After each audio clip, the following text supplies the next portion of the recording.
Well, I think this reading has been a long time coming. I've visited this bookstore every time I come to this area, and it's a wonderful bookstore, and you're really lucky to find it here. But I've never thought of reading here, so it's great to be here. And I think I want to dedicate my reading today to my two cousins, Junie and Lauren, who drove from Connecticut and Boston to come. I don't really see my cousins, but I know that they exist on the East Coast. So I think what I'll do is I'm going to keep turning my head because there are people all over. But I'll read a little, then I can open it to question and answer, and then I'll read a little. And amazingly, there are two women here from Taos that I saw a long, long time ago. Yeah, very talented, wonderful women. And of course, my two darling students are here, Armalie and Dorothea. So maybe you'll get to meet them afterwards. So I wrote this book, Let the Whole Thundering World Come Home. While I had cancer, I wrote this book called The Great Spring. And The Great Spring was really, I didn't know if I would make it out of cancer. There was a chance I could die. And so I wanted to record some experiences I had before I died. So I wrote it while I had cancer, things like playing ball with my father in the backyard, or hiking to the stone lions in Taos, and different things that I did. Playing tennis at Camp Algonquin, which is really right near here. Near, where is it? No, it's in New York, upstate New York, near Saratoga Springs. And we'd go for ice cream at Schuylerville. I remember that detail. I know exactly Who has my purse? Okay, I always forget because I was lucky for a long time and didn't need reading glasses. And recently I need them, but I always forget them. So here they are. So I'm going to read you a little. Oh, so then when the cancer was over, as soon as it was over, I started writing this book, Let the Whole Thundering World Come Home. And so I'll read you, first I think I'll read you from the introduction to give you a little feeling for it. And then I'll go on. And actually the book says it, I don't have to say it. Let me read to you.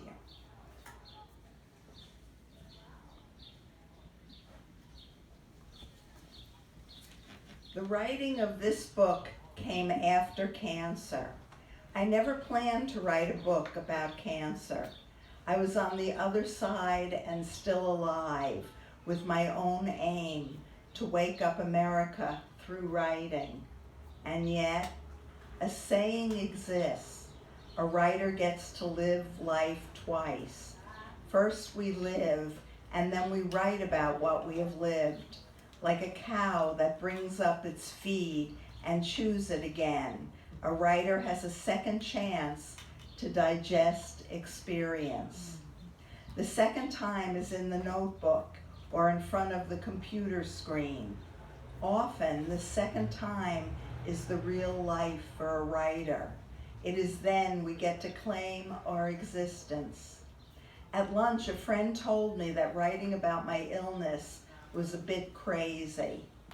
Cut your losses and go on. You're re-stimulating yourself. I sat up straight in my seat. I'm a writer. This is what writers do. I wanted to grab a hunk of living again and hold on tight, but it wouldn't have been genuine if I skipped over what was raw, dark, and painful. Another adage a writer needs to know: the things we avoid have energy. If I ignored suffering, the life of my writing would die. You can't hold back, hide, disclaim. You have to bare your teeth and go into the seething heat. If I didn't write this book, no other book would possibly ever come. Besides, I wanted to know what happened to me. When I was inside the world of cancer, I was just trying to survive. Slam, bam, hit by diagnosis, one after the other, that shattered any composure I ever thought I had. Hospital rooms, procedures, institutions, fast decisions, medicines I never heard of before. I wanted to record this also for the reader.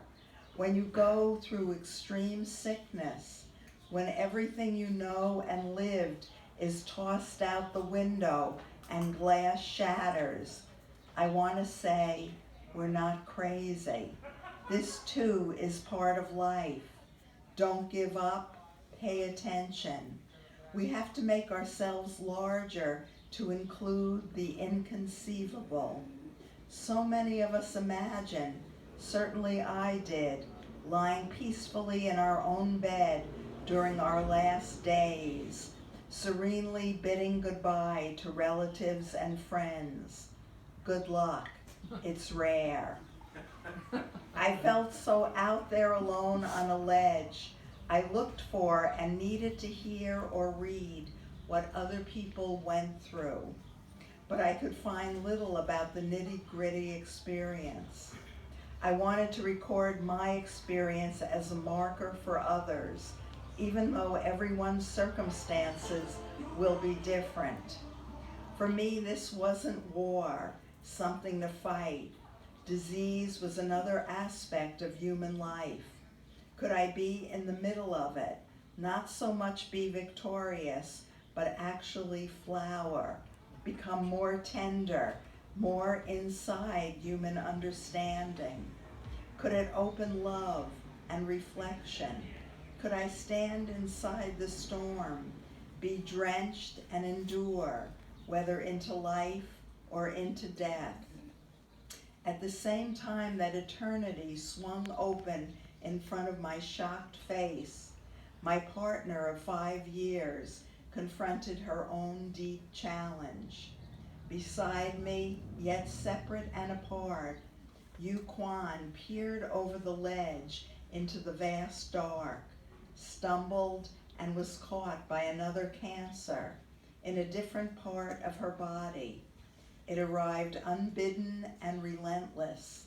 Her cells went out of whack and grew malignant. This book is also about how we continued, together and alone. None of us gets away from carrying the genes of sickness, old age, and death. May this book help build our capacity to relate to illness and to face whatever reality we encounter.